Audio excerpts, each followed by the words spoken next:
Hi, everybody. Welcome to the Jimmy Dore Show. We have special guests. You know him from Mystery Science Theater 3000, and he's now touring the country. What did you call that show? The Mads are back. The Mads are back. It's Frank Conniff, ladies and gentlemen. Hi, Frank. How are you? Hello there. Yay! So the Mads are back, and you do basically Mystery Science Theater. It's basically Mystery Science Theater. Traceable, you and I, who we both play the mad scientists on the show. That's why we're called the Mads. We just sit, very simple. We show a shitty movie and comment on it and do Mystery Science Theater style commentary. That's the whole show. And, people are loving it. And you guys are playing the sold-out theaters. You're there this weekend. You're in Santa Ana, right? Yeah, at the Frida Cinema in Santa Ana, which is not far from Los Angeles. That's right. And, everybody check it out. What's your website? themadsareback.com. We have a lot of gigs coming up, so check it out. Okay. Come on out. We'd love to see you. themadsareback.com. Check it out. All right. So this is a great story. When I say great, I mean disgusting. You've heard about this woman, right? So so this is the tweet. It says, so my little cousin was selling water and didn't have a permit, so this lady decided to call the cops on an 8-year-old. Hashtag permit Patty. She started it. Mm-hmm. She started the hashtag. You want to see the video? Yes. Okay, here's the This video. woman don't want to let a little girl sell some water. She calling police on an 8-year-old little girl. You can hide all you want. The whole world gonna see you, boo. Yeah, and illegally selling water without a permit. On my property. It's not your property. So it's so funny that she's trying to hide. She knows. So that what does that indicate to you, Frank? To me, it indicates that she knows she's doing something wrong, and she doesn't want to be seen on film doing it. Right. So she's hiding. Yeah, she's hiding. And then go ahead. Then she realized, wow, this is a really crappy hiding place. I'd better get up. And plus, I love her outrage. Yeah, selling water without a permit. As if, like, every person who walks down the street and sees a kid with a lemonade stand is going to be outraged by that. You know, I'm guessing that it was a person of color who was selling the water. Yes, it was a young girl of color. It was an 8-year-old named Jordan Austin. She was selling water without an official license. That's outrageous. And that woman's name, this is Allison Edel. She called the cops on an 8-year-old girl for selling water. And I guess it was really hot in San Francisco that day, like unusually hot. So she's selling bottled water for $2 a bottle in front of her house in San Francisco. And she's using that money to save up for a trip to Disneyland. Which is just so sinister. Oh, how dare she? What I want to know is there was this and the other Barbecue Betty or whatever her name was in Oakland. Why are racist conservatives moving to San Francisco, the Bay Area? I don't get that. Why would you go there? I don't know. Or maybe it's much more right wing than we give it credit for. Who knows? Well, I'm sure there's lots of Trump voters, and there's certainly a lot of Republicans and Trump voters in San Francisco. But when I was a kid, you could sell rice-a-roni on the street of San Francisco. No one would hassle you. Boy, rice-a-roni, that is a San Francisco treat. It was. And there'll be lots more of those incredibly dated references coming up, ladies and gentlemen. So her name is Allison Edel. She is the CEO of Treat Well Health, TREAT Well Health. They sell edibles. But get this, edibles for your pets. Right, for your dog, right? Like if you have a dog who needs some marijuana medicine, she makes the edible for your dog. I might get that for my cats, but then isn't there? She doesn't have a permit for that, right? Isn't there some kind of? Yeah, I read somewhere that it's not on the up and up of her selling that. So. Well, here we go. Let's see. There's more. Let's watch it again because this is pretty fantastic. Here's a bigger version. This woman don't want to let a little girl sell some water. So she sees that she's being videotaped and immediately feels, no, oh my God, this will be bad for me. So watch her try to duck down like a little kid, like she's in grammar school. Watch. She calling police on the 8. Oh, where'd she go? Where'd she go? Oh my God. Uh-oh. Oh wow. You can't. If I can't see you, you can't see me. What is she doing? That's her move. This is her move. Watch her move. Here we go. This is her calling move. Police on the Bam! That's the move. That's her move. She was playing a game of Peek-a-Bitch.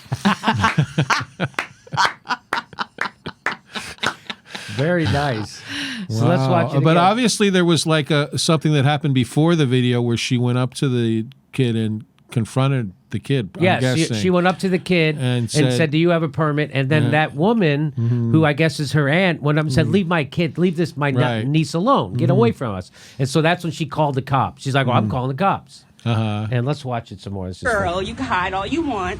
The whole world gonna see you, boo. Selling water without a permit? Yeah. On my property. It's not your property. And then she pretends like she's not embarrassed, and she gets up, acts like, "Yeah, Right. all right, I'll say it right to you. Oh, selling water without a permit? Mm-hmm." And then she does that white person smile. Right. And she got let off easy because the Barbecue Betty woman just continued to follow her with the video camera. This woman, I guess, this is the only footage Yeah. that there is of There her. was, the Barbecue Betty. They were on her. They waited for when the cops showed up. The whole Yeah. thing. When she started crying, that was fun. When she Yeah. started crying, Barbecue Betty. Yeah. So get this. I don't know if you know this part of the story. That woman says this. She says that there was no racial component in her choice to call the police. I'm going to give you the double CK on that one. I'm sure if it was a blonde kid, an 8-year-old blonde girl, you would have called the cops on an 8-year-old blonde girl. Yeah. Do you think? I don't think so. Yeah. She says her decision was stress related. That's believable. You know, when people are selling and buying water around me, it just like gets me really tense. So I'm keyed up. He's got a cup of water over here. I can't handle it. Yeah. Well, I was getting massaged the other day, and he's like, "You're really tight." I'm like, "People have been selling water." And everywhere I speaking go. of water, the human body is made up of 80% of racism. So The zag. So her decision to call the cops, she says, was stress related because of noise being made by Jordan on the street. You know how much noise 8-year-old kids make when they're sitting there by themselves selling bottled water? when they're selling bottled water, that's because they're not making noise. That's right. Noise is like they're listening to the radio or they're skateboarding. Right. You know how annoying that can be. But hitting a empty bucket with sticks. Yeah. Nothing. She's just selling water. This is like a kid who's involved in commerce, who's Yes. like, I just want to sit down and sell some water so I can go to Disneyland. Yeah. It's like the most well-behaved kind of behavior you can expect from a kid. Yeah. And she's like, oh, the noise. I think by noise, like when she sees someone who's black, it like reverberates in her ears or something. She gets extra sensitive Yes, hearing. she Yeah, is. whenever I'm around too much melanin, it excites the Black people give her tinnitus. it really excites the tentacules Yes. in her ear. So in other words, it's not that she was selling water; it was the noise that made her call the police. Right. yeah, it was the oh, noise. really? It was the noise. And I bet you that was the least noisy thing happening in that neighborhood at that moment. Yeah. You know, I live in a city. It's you just getting used to noise is just a part of it. So you whenever know? a Harley goes by, she calls the cops. Yeah, I guess. There's noise. Too much noise from this Yeah. Harley going by. She says, I completely regret that I handled that so poorly, she said, claiming that she only pretended to phone the police. Why would you hide behind the wall if you were You were actually doing what you were pretending to do. Right. You were doing it. You weren't pretending. And she's a liar. She's a bad liar on top of it. Right? Yeah. I should have never confronted her. That was a mistake, a complete mistake. Yeah, she doesn't say that was rude of me. That was, I could see how people would interpret that as, she just goes, that was a mistake. It was a mistake Right. because someone videotaped you and now people are aware of what a gross human being you are, calling the cops on an 8-year-old girl selling water in the middle of the summer. I only pretended to call the police to intimidate Yes! a little kid. I kid. was pretending. I was The pretending. only reason Yeah. she feels that it's a mistake is because now her face is plastered everywhere. That's exactly- That's why she feels, oh, it was a mistake. Allison told the Huffington Post that she has been receiving death threats online. Get this, she says she feels discriminated against for her mistake. I think it should be for her boo-boo. I mean, why doesn't she just put it that way? And if she is getting death threats and people have weapons, my advice to her is to hide behind a wall. Duck. Yes. Yeah, maybe call the police on those people because that would be a case you should call the police when you get a death threat, not when there's an 8-year-old girl trying to raise money for a Disneyland trip selling water on the street. Maybe that would be when you call the cops. Yeah. You stupid racist. Because that's what that is. You stupid dehydrated racist. Yeah. So here, someone tweeted this out. She sells weed, but has a problem with an 8-year-old black girl selling water. Oh, right. So this is her. Cannabis Edibles 420. Say hi to Allison at the Treatwell booth and get Get ganja gingerbread men with 20 milligrams of THC as featured on hightimes.com. Also try Treatwell CBD tincture for pets. Wow.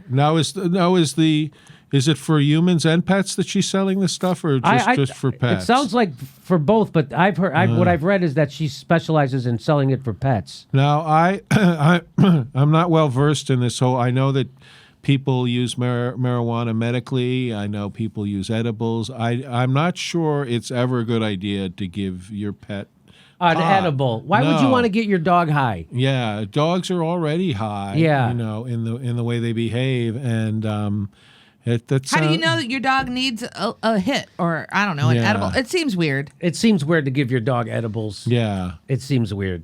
So. What, you want your dog to have the munchies? They can't stop eating as it is. So, Holla Black Girl Magic retweeted that and said, "This is why gentrification is a form of violence. This white woman is selling weed and profiting while black folks sit in prison for life for the same thing." That's a great point. But then she calls the cops on a little black girl selling bottled water. Yeah. # permit Patty. So that's a good point. But here's some good. We've had some good fun. We made some nice jokes about her. But here's the good part. Here's the happy ending. The woman who called police on an 8-year-old loses business relationship with marijuana dispensary. Yeah. Isn't that good news? That is. And it's also like, how do you lose your gig at the pot store? Like what? You're too unethical for the pot store. Yeah. And I was being really irresponsible, so they fired me at the marijuana dispensary. At the marijuana dispensary. Yeah, that seems like that would be a chill place to work. Yeah. So then the marijuana dispensary place this is an Instagram photo. They put a picture of her. Isn't it funny how much she looks like the woman from Oakland? Yeah, the they're barbecue very lady. Similar, yeah. They look a lot like. They have the same kind of hairstyle. It's hard for me to tell them apart, Jimmy. Same kind of rotten look on their face, always kind of permanently plastered on their face. But here's what it says. I'll read it to you. Just some of it. I'll read. It says, as of today, Magnolia will no longer be carrying Treatwell tinctures. After seeing this video of their CEO calling the police on an 8-year-old entrepreneur selling water on a hot day, we decided without hesitation that we could no longer patronize her company. To our amazing patients who use the Treatwell products, please know we are working to ensure we can bring on some new amazing and ethical brands. Treatwell was one of our best-selling products, but to us, integrity is always before profits. For our remaining inventory, we are doing blowout deals and donating all the proceeds to a local nonprofit. We would love to donate to an organization that provides opportunities to young women of color interested in becoming entrepreneurs. If you have any suggestions on nonprofits for us to donate to or licensed and compliant tincture companies, please tag them below. So that's what they said. Turns out I read the whole thing. So that's good news. Good for them. And they're going to put a big discount. By the way, her products were big sellers. Yeah. I guess the dogs like them. So that's, I don't know, that kind of restores my faith in humanity, that just an 8-second video can make its rounds. And I think it's because we've seen this enough now. Right. Well, you know what's weird is that you remember how, like, when cell phones first came along, that if you saw someone on a cell phone, you just thought they were an asshole, like people on the street. Yes. This is kind of like a return to that now. They've made people with cell phones seem like assholes again. I remember one time I was at the Cat and the Fiddle, and I had just gotten a cell phone. And some people came in that I knew from show business. And this is back in the 90s, late 90s. Right. And I was on the phone and I saw him going. I'm like, oh, I got to finish this conversation before they think I'm an asshole for talking on my phone inside. I know they're going to think I'm a jerk. And that's how people used to think. Yeah, it used to, because it wasn't as common back then. You know? It wasn't. And the people who first used them were like, kind of came off as like high-powered people that kind were of people always making deals on the phone or whatever. And then I remember when I kind of got sick of people giving me shit about using my cell phone. The joke I wrote is, I saw a guy waiting for a bus using his cell phone. It's not a big deal anymore, folks. That was my, come on. In L.A., waiting for a bus using a cell phone, I think it's okay that we can all use them now. Anyway, but here we go. So it's nice that, what was her name again? Her name was, what was her name? Her name was Edel. Her name is, was it Allison? It was Allison. This woman don't want to let a little girl sell some water. She calling police on an 8-year-old little girl. You can hide all you want. The whole world gonna see you, boo. Yeah, and illegally selling water without a permit? Yeah. On my property. It's not your property. Also, people into pot you always think are like cool. And you think they're cool. And they're mellow. They don't not rigid. They don't get uptight about stuff. Laid back. How good could her pot be if a kid selling water stresses her? Well, here's the interesting thing about her. This woman, she's never used pot. That's what she says. That might be her problem. That might be her problem. Maybe try some weed, and you probably have a different outlook on everything, especially 8-year-old girls selling water. You know what I think is also interesting right now is where the woman, Allison, that she tells the other woman, it's not your property. Now, that's a pretty big assumption. Well, I guess they're all renters, maybe. But it's also another assumption about the status of this other person. Right. Yes. That's what I think. Oh, you can't be a homeowner. Yeah, I'll tell you. Not in San Francisco. It's not your property. The ironic thing is, if you smoke her pot, you end up her dog pot. You end up licking water out of a bowl. Folks, please make sure you're subscribed. Even if you think you are, you probably aren't subscribed. All you have to do is check. It takes a second, and then you have to click that bell so they send you a notice whenever we drop a video. So they don't always do that, but that's the only way we can fight back. And we'll see you July 15th in Chicago. Only a few tickets left for that. And don't forget, every Saturday, 2 p.m. Pacific. Well, not this Saturday. No. Most Saturdays. We do a live stream at 2 p.m. on Saturdays. Most Saturdays, we do a live stream at 2 p.m. on Saturdays, 2 p.m. Pacific time. And if you can become a patron to help support the show, we appreciate it. We give you hours of bonus material every week. Thanks for your support.